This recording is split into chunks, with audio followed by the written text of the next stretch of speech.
Imagine this scenario. You are 80 years old. You are looking back at your long, happy life. Okay, I am imagining it. And suddenly, you realize something terrible. You realize you spent 5 whole years of your life doing just one thing. Oh, wow, just one thing. You spent 5 years just sitting on your sofa, staring at the wall, and asking one single frustrating question. What is for dinner? Oh, yeah. It is the one question we can never escape, right? Exactly. Oh. Welcome to today's deep dive, everyone. Our mission today is to look at this huge daily food debate. We are going to look at the good and bad sides of cooking versus ordering food. Right. And we will also travel through some different international flavors and uncover some very simple, healthy evening habits. Because we really do spend so much time thinking about dinner. You finish your classes at your work, you travel home, your energy's just gone. Completely gone. You have zero energy left. Right. You open the refrigerator door, you look inside, you close the door, you sit back down on the sofa, an hour passes. Yeah, that happens all the time. And by the time you finally make a decision about what to eat, you are completely starving. Starving. That is a great word for our listeners to know. Yes, starving means you are very, very hungry. You are not just a little bit hungry anymore. Your stomach is making loud noises. You feel like you need to put food in your mouth right this very second. Well, when the human body reaches that level of hunger, the brain actually changes how it works. Wait, really? It changes. It does. It stops looking for the best food or the healthiest food. The brain only looks for the fastest food. It wants a solution immediately. And, the fastest solution is usually not inside the kitchen. The fastest solution is sitting right in our pocket. Your smartphone. Exactly, my smartphone. The moment I feel that extreme hunger, my fingers just automatically open a delivery app. It is the modern magic of takeout. Takeout, right. Let's explain that word for our beginners. Takeout means you buy the food from a restaurant, but you do not sit at their tables. You take it out. You bring it home, or someone else brings it to your front door. Which is just so convenient. Convenient means it is very easy and saves you a lot of effort. It is incredibly convenient. These phone apps have completely changed human behavior. You just scroll through beautiful pictures of pizza or sushi. Yeah, and you press one button on the screen. Yeah. You do not have to cook. You do not have to wash pans. You do not even have to put your shoes on. Exactly. It saves you so much time after a long day. But I have to say, we pay a very high price for that easy button. We really do. The cost is a major downside. I look at my phone, right? Right. And a simple hamburger costs $10. Yeah. But then I click the final button to pay. Suddenly there's a delivery fee. Oh, and a service fee. And taxes. Yes. And a tip for the driver. My $10 hamburger suddenly costs $25. It is like a magic trick that makes my money disappear. If you order takeout a few times a week, you spend hundreds of extra dollars every month. But money is only half of the problem here. What is the other half? Well, we also have to talk about the physics of the food itself. Wait, what do you mean by the physics of the food? Think about what happens in a restaurant kitchen. A chef cooks a meal. The waiter carries it to your table in 10 seconds. Right, it is super fast. Yes, it is meant to be eaten right that moment. The edges are crispy. It is very hot. But when you order from an app, that same hot food goes into a closed plastic box. Oh, I see where this is going. The box goes into a paper bag. The bag sits in a car. And that car drives across the city for 30 minutes. So all the steam is trapped inside that plastic box. Exactly. The hot steam turns into water, and then the water falls back down onto the food. Honestly, this is why I question the whole system. We pick all this extra money because it is easy. But is the convenience really worth it if the food is completely ruined? It's a great question. Like, look at French fries. French fries are wonderful when they are hot and crispy, but delivery French fries. They're always sad. Sad, soft, and wet. It feels terrible to pay $25 for sad French fries. Yeah, the convenience rarely makes up for that drop in quality. You pay a premium price for a worse experience. Which makes people naturally take the next step. Right. They stop looking at the phones and they turn around to face their own kitchen. They decide to make something homemade. Oh, made. That is our next important word. Yes, homemade. Food that you make yourself with your own hands, right in your own home. It does not come from a factory or a plastic box. Making homemade food solves the money problem immediately. Buying basic ingredients at the grocery store is very cheap. Much cheaper than an app. But the true power of cooking at home is absolute control. You get control over your health. Because, I mean, restaurants are in the business of making things taste delicious. Yeah. Right. Not necessarily making things healthy. Precisely. If you eat a plate of vegetables at a restaurant, it tastes amazing. But why? Because of butter. Yes. The chef probably added a huge piece of butter, 2 spoons of sugar, and a heavy amount of salt. You cannot see those things, but you are eating them. Right. When you cook homemade food, you hold the salt shaker. You pour the oil. You know exactly what goes into your body. And one of the best examples from our research is a very simple cooking method, the stir fry. The stir fry is wonderful. Let's explain stir fry. It means frying food quickly in hot oil while you move it around. It is so easy. Very easy. You just cut up some chicken, you chop some green broccoli and some orange carrots. You put a tiny bit of oil in a hot pan, and you throw the food in and stir it very fast. It takes maybe 10 minutes. The vegetables stay crunchy, the chicken is fresh, and most importantly, you control the oil. It is a perfectly balanced meal. Yeah. But, we cannot pretend everything is perfect. No, we cannot. We have to talk about the dark side of the kitchen, the main reason people avoid cooking at home. Yes. The dirty dishes. The terrible, horrible kitchen sink. You cook a healthy meal, you eat it and feel great, and then you walk back into the kitchen. And the sink is completely full. Full of dirty cutting boards, greasy pans, and plates. You have to spend 20 minutes washing dishes. It just ruins the relaxing evening. It really feels like a punishment for trying to be healthy. But you can actually avoid that mountain of dirty dishes. Oh, please tell me how. You just have to change your cooking method. Instead of using the top of the stove with many different pans, you let the oven do all the hard work. Like using a single baking tray. Yes, exactly. A sheet pan meal. You take one flat metal tray, you put your chicken on it, you throw your potatoes and carrots on the same tray. So everything goes together. Everything. You put the whole tray inside the hot oven. It takes 5 minutes to cut the food. Then the oven cooks it for an hour while you sit on the sofa and read a book. That sounds nice. And the best part, after dinner, you only have one single tray to wash. Okay, that's a very smart solution. But let me be completely honest for a second. Go ahead. Half the time, I do not want to chop raw chicken. I do not want to wait a whole hour for an oven. Sure, I get that. Sometimes my brain is just too tired. So I open the cupboard, I take out a big box, and I pour a bowl of cereal for dinner. Breakfast cereal for dinner. Milk, cereal, and a spoon.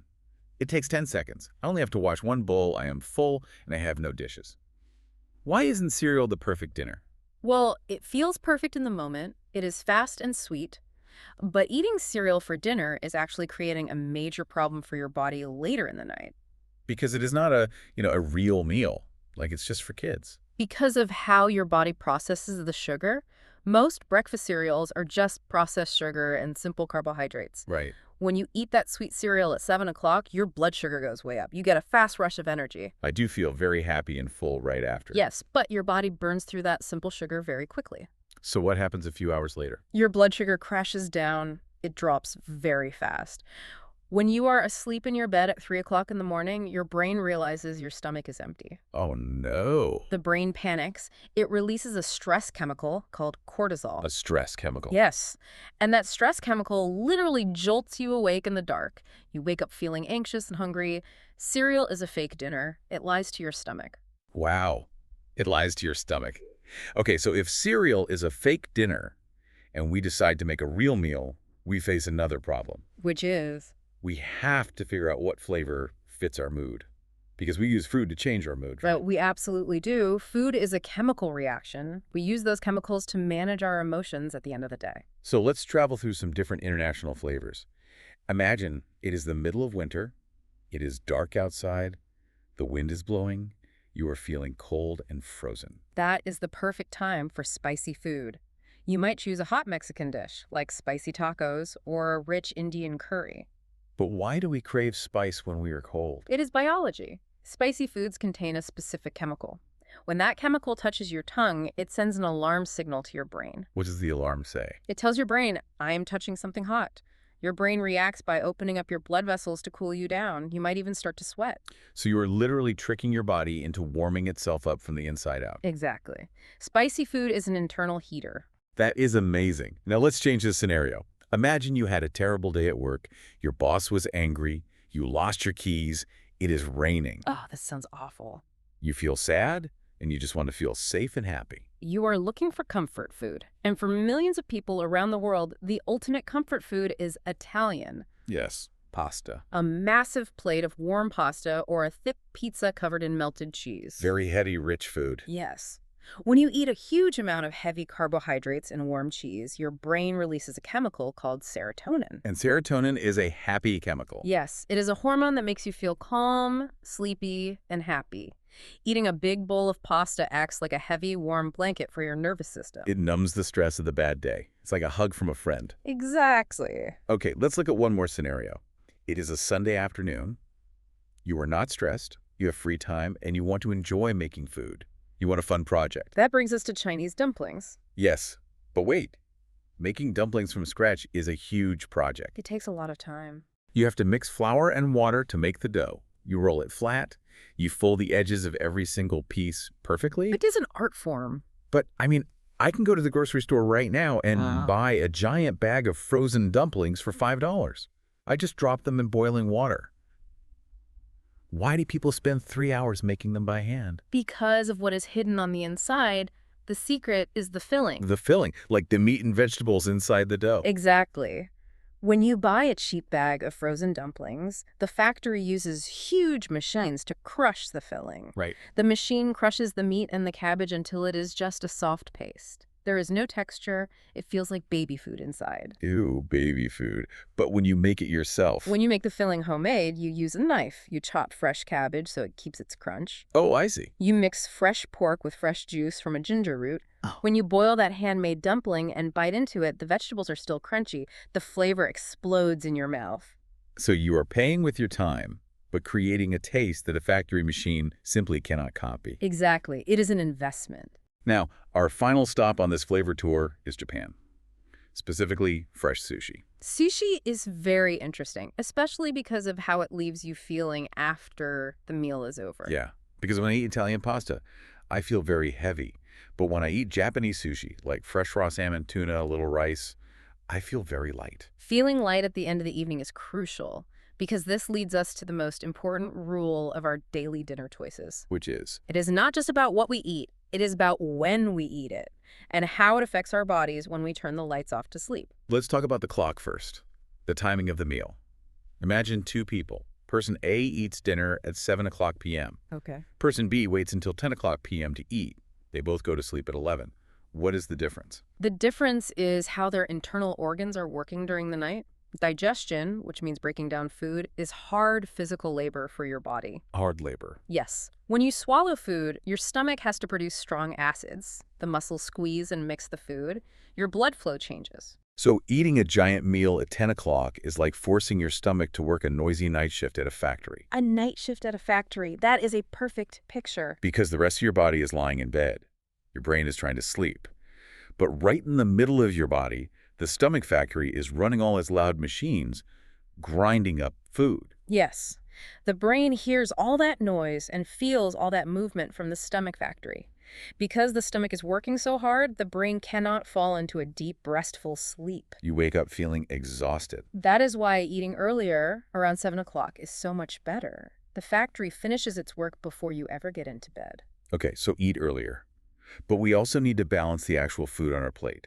We talked about how pasta and cereal are full of carbohydrates. Right. The advice is to eat those carbohydrates earlier in the day, but focus on protein and green vegetables for dinner. Yes, protein is incredibly important for your long-term health. Let's explain that word for our beginners. Protein. Protein is found in foods like meat, chicken, fish, eggs, and beans. But why is protein so important at night? Because of what your body does while you are sleeping, sleep is not just resting. Sleep is repairing. Repairing the body. Yes, if you walked around all day, your muscles have tiny tears in them. Your tissues need to be fixed. Protein acts as the physical building blocks for your body. Oh, I get it. When you eat chicken or beans for dinner, you give your body the exact materials it needs to repair your muscles while you sleep. It is like giving construction workers the bricks they need to fix a house overnight. Exactly.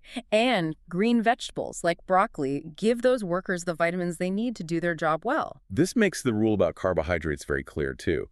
Carbohydrates, like white bread and white rice, are essentially pure energy for the body. They are fast-acting fuel. So if carbohydrates are fast energy, it makes no sense to eat a huge plate of them right before we sleep. We're going to lie perfectly still in a dark room for 8 hours. Right. Why would I put highly explosive rocket fuel into my car engine right before I park the car in the garage for the night? You wouldn't. The car does not need the fuel, and your body does not need the energy. So what happens to the energy? If you eat a huge bowl of rice at 9 o'clock at night, your body has no way to burn that energy. You are not running. So the body does the only thing it can do. It stores it as fat. Wow. It all connects. If we eat sugar and cereal, we wake up at 3 a.m. If we eat too late, the stomach factory keeps us awake. Yep. But if we eat a balanced meal of fresh vegetables and protein earlier, we sleep deeply and wake up prepared. The choices you make at 6 p.m. directly control how you will feel at 6 a.m. Dinner is the bridge between today and tomorrow. That is beautifully said. Let's just take a breath and look back at the journey we took today. We started with that frustrating moment on the couch, right? Trying to decide what to eat. Yes, we looked at the magic of smartphone apps, the delivery fees, and the tragic reality of cold, wet takeout food. Which pushed us to look at homemade food. We saw how a simple stir fry gives us control over salt and oil. And we learned a trick to defeat the dirty dishes, using one single tray in the oven. We also explored flavor, how spicy food is a heater, how Italian food releases happy chemicals. And why handmade Chinese dumplings have a fresh crunch that a factory cannot recreate. Finally, we learned the rules of the evening. We learned that late dinners force our stomach to work a night shift. And we learned why giving our body protein early in the evening helps it repair overnight. It is a lot of information, but it gives you back your power. You don't have to just guess when you open the fridge anymore. Yeah, exactly. And for our listeners, we want you to practice thinking about these concepts using the simple English words we learned today. The next time you sit on the couch and look at your phone, ask yourself these questions. Am I truly starving, or am I just tired? Is ordering this takeout really convenient, or am I just paying a lot of money for cold food? Could I stand up and cook a fast stir-fry right now? Will this homemade meal make me feel better tomorrow morning? And finally, does this plate of food have enough protein to help my body fix itself tonight? Asking those questions will help you remember the words forever. Definitely. But as we finish our deep dive today, I want to leave you, the listener, with one final thought. Oh, a final thought. I like it. We know deciding what to eat is hard. We have to make this choice every single day for our entire lives. So since we are forced to make this decision so constantly, how many thousands of hours over your lifetime do you spend just asking what's for dinner, instead of actually enjoying the delicious food right in front of you?